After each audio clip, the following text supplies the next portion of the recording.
Jusqu'ici, en tapant mon nom dans Google, voici ce qu'on pouvait apprendre sur moi.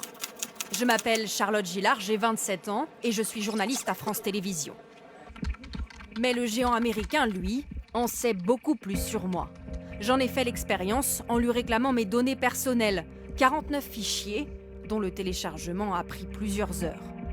Toute mon activité sur Internet y est consignée, de mon historique de navigation, en passant par les vidéos regardées sur YouTube, et surprise, mes déplacements aussi. Google a répertorié les lieux les plus fréquentés. Je découvre même que sur l'année 2013, il m'a suivi à la trace, grâce à mes coordonnées GPS.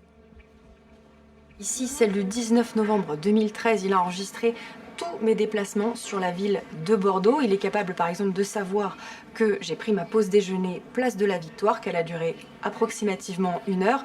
Et surtout, il est capable de calculer mon temps de trajet d'un point A à un point B. Autre découverte, Google a collecté l'intégralité de mes achats en ligne. Des livres, des vêtements, des croquettes pour chatons. Le géant américain tire ses renseignements de ma messagerie Gmail. Et sur cette base, il a pu créer un profil sur mesure, des données très intéressantes pour les annonceurs. Je suis donc une femme, entre 25 et 35 ans, qui s'intéresse à l'environnement, au sport, à la cuisine et aux arts. Plus étrange, j'aurais aussi une passion cachée pour le rap, les fournisseurs d'énergie et l'ameublement. J'en déduis qu'il a aussi deviné que j'avais récemment déménagé. Mais il y a plus étonnant. En épluchant ses données personnelles, Vincent Matalon, journaliste à franceinfo.fr, a découvert plusieurs enregistrements de conversations privées. Je me suis rendu compte qu'il y avait des enregistrements de personnes qui étaient à côté de moi de temps en temps, comme là, en octobre dernier. Pétrole brut, qui est leur matière, mais oui, leur matière première en septembre. Bonjour, puis-je vous aider?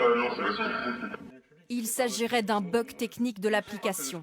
Seulement, Google est dans son bon droit à partir du moment où l'usager accepte ses conditions générales d'utilisation.